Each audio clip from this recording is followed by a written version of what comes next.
All right, folks, Republicans in Tennessee, they can't stand black people with an opinion. The Speaker of the Tennessee House continues to verbally assault black representation by continuing to silence Representative Justin Jones. Folks, here's what happened just yesterday. Representative Justin Jones was speaking about a bill. The Speaker declared that he was out of order and then decided to take a vote saying, oh, if somebody's been declared out of order twice, they can vote to silence them for the day. But when a white Republican was ruled out of order, there was no vote. Now, how can you sit here and silence somebody who's asking about a bill who was sent there by the people? But y'all got to remember, Republicans silenced a sister in Oklahoma. Republicans silenced, where was it? Who was the transgender? Was it Montana? Wyoming? One of them, it was in Montana. They literally silenced a transgender politician who had the audacity to speak against one of their bills. They literally shut her up. This is what they do. Watch this. All right, Representative Jones, what's your question for the clerk? Thank you. I have a parliamentary inquiry with these new expedited rules and procedures that are happening. When would be this is to the clerk, to the parliamentarian. When is the appropriate time for me to make a motion of no confidence in Cameron Sexton as the Speaker of the House?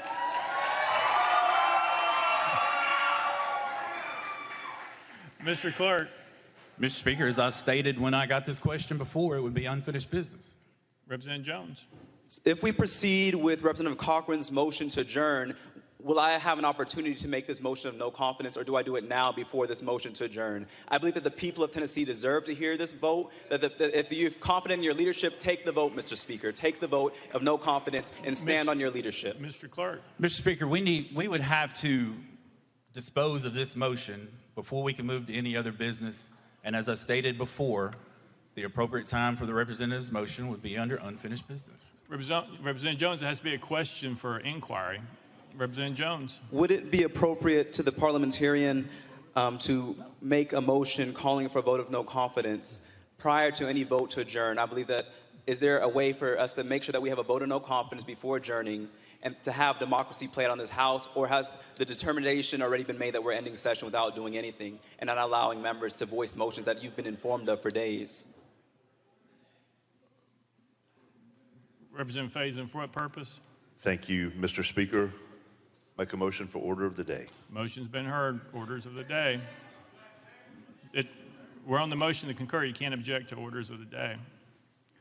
So we're voting. All those in favor of Senate Joint Resolution, vote aye when the bell rings. Those opposed, vote no.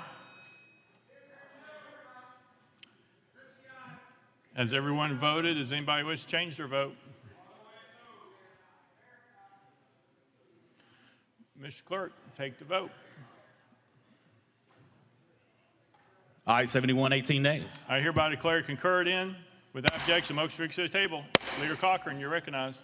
Thank you, Mr. Speaker. I move that the Journal of the House of Representatives and the proceedings thereof be approved from the first through the fifth legislative days of the first extraordinary session. Without objection, so ordered. Leader Lambert, Leader Cochran.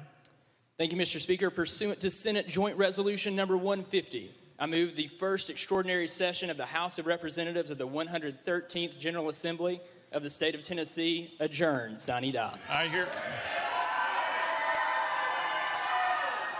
I hereby declare the first extraordinary session of the House of Representatives of the 113th General Assembly of the State of Tennessee sine die.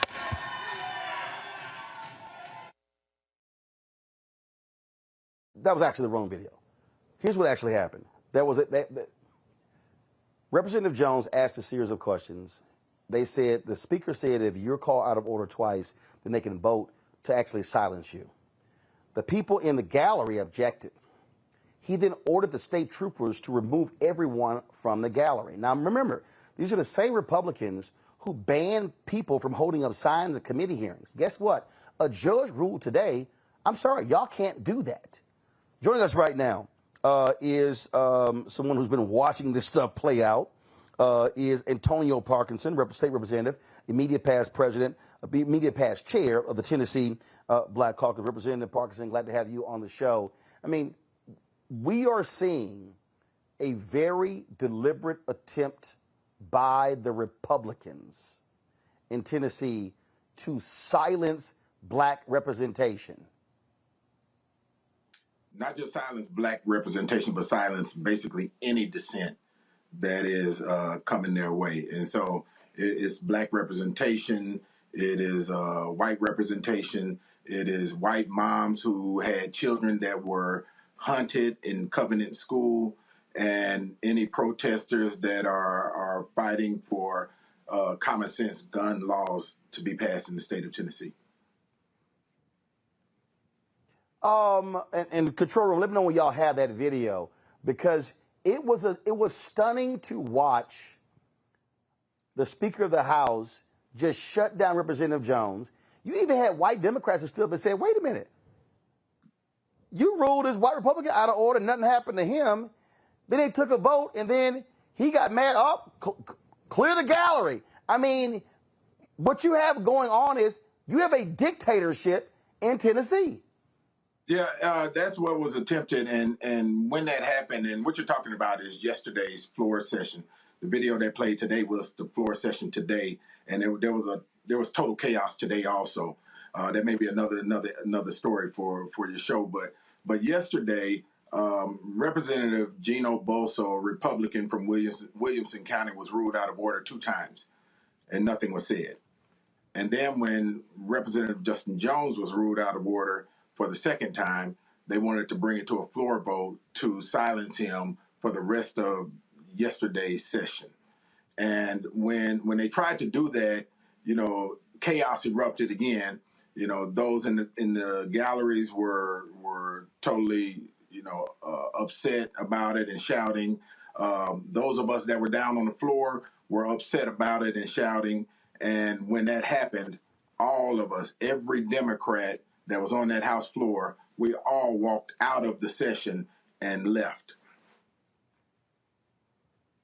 Now, you talked about chaos erupting today. Let's do this here, guys. Start this video over, and I want you to play this full sound so people can hear what happened. This is what happened. They literally ended the legislative session not wanting to even allow this vote to take place. This is what happened.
Okay, Representative Parkinson, we're going to run that video again.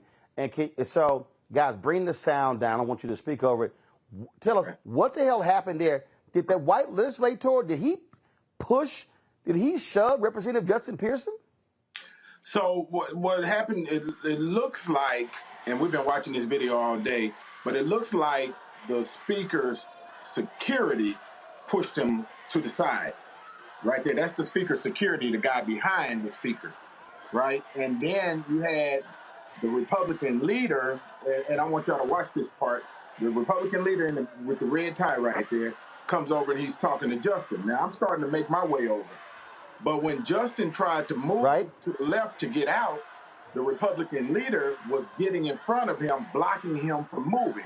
And that's where you see my hand come in, and I told him to get his ass out the way and get his ass off of Justin. Watch, you'll see that here. Well, you have to zoom out a little bit. Now watch when Justin moves to the left to try to move. Watch him move over in front of him.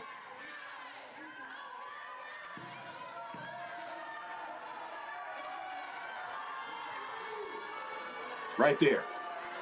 You see, Yeah, he's we trying see to it. block Now he's blocking his path. He's trying to block him, and that's why I Right. told him, get his ass And I out. see, Get off. and I see you putting your arm in, saying, "Hey, go ahead, say it again." Well, I'm trying to keep it as user friendly on your show as possible, but I basically told him get his ass. No. I want you to say exactly what you told him. Oh, okay. Get your ass off of him and get out the way so he can get out, so he can move. Because I was behind him watching him move over to block Justin from going out. And yeah, no, we're not gonna play that game. We're not gonna play that intimidation game. But right there, And we saw there the speaker's security shoved Justin backwards. First of all, a security officer putting his hands on a state official. Yeah, that's what it looks like. That's what it looks like happened. And yeah. All right, do y'all have the video from yesterday? Y'all have it ready? All right, fine, get that video. Okay, because I think because again the stuff has been heated, just like crazy, and again, what took place yesterday was just shocking and stunning. How these folks flat out do not want to allow. Look, they expel Representative Pearson, they expel Representative Jones, and what they're doing now is just continuing to antagonize them, attack them, not allowing them to represent their constituents. They are basically saying, we don't care about you guys representing your constituents. We're going to do whatever it is that we want. But Roland, let me interject a little bit too. It's bigger than that. You have to understand, we had the Covenant shooting, three 9-year-olds killed, Covenant school, 3 9-year-olds killed, 3 adults killed that worked in the school. And then they ejected both Justin Pearson and Justin Jones. This was in April or May, I think it was. And then we had a lot of protesters coming up. Then we had the governor to call a special session. The Republican members of the House and Senate are totally pissed off at the governor because he actually called a special session. We come to special session, the mothers from the Covenant School and other protesters and Moms Demand Action and Common Sense Gun Law protest people that wanted to see something done showed up again. And this time they're showing up in more numbers. Well, those parents whose children were hunted, were shot at, were kicked out of committee rooms, kicked out of those. That's the people that were kicked out of the gallery. And then they were trying to shut down anyone that wanted to talk about common sense gun legislation. So that's when they tried to shut down Justin Jones when he was speaking. And that brings us up to the video that you guys are going to play in just a second. But I can tell you this, everyone that had a dissenting opinion in regards to what they were trying to run during this special session were basically somewhat muted totally or kicked out of the building. And here's what's important to note also. During this special session, they were actually attempting to run legislation that worked counter to public safety, such as allowing anyone with a gun permit to run up on a school and respond to situations in schools. So, and let me preface that. On the Monday that we got here, the first thing that we saw was the banner unfurled by the Proud Boys on the Capitol steps with their AR-15s on their shoulders. Wow. That's the first thing we saw Monday morning. Wow. And so that Proud Boys, a lot of them are carry permit holders. That means that they would be able to come up on a public school anytime they felt it necessary because they had an enhanced or a carry permit, issued by the state of Tennessee. So the session that we were coming to work on legislation for gun safety was going counter. And then you had the Republican leadership in the House and the Republican leadership in the Senate publicly clashing with each other. And then you had both of them also publicly clashing with the governor. So you got this three-way fight that's happening publicly because they're all mad at each other.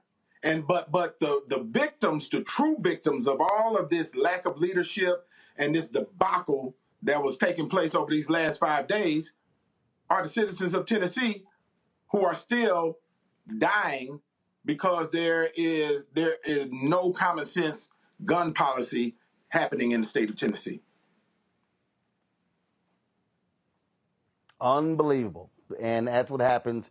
That's what happens when you have authoritarian rulers who have absolutely no backup, no consequence. I mean, they can just do whatever the hell they want. Right. Representative Parkinson, we appreciate you joining us. Thanks a lot.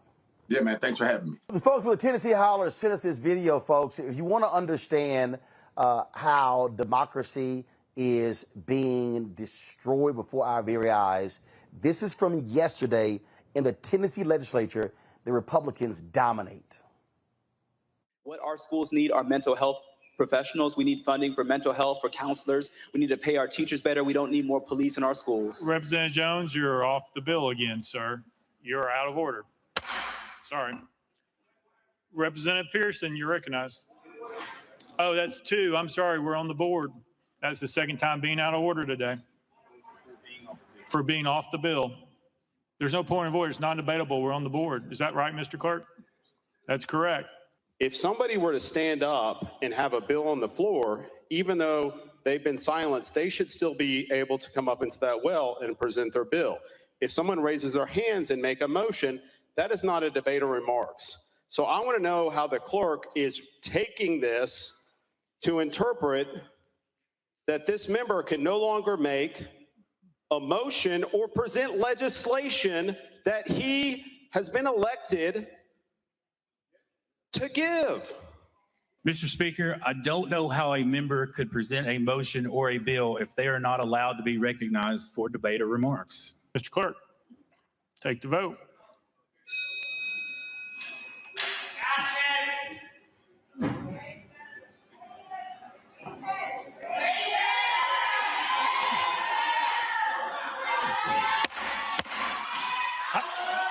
Mr. Clerk, take the vote. The gallery's ruled out of order. Aye, 70, 20 nays. Department of Safety, please clear the balcony for disorderly behavior. It passes. Mr. Clerk.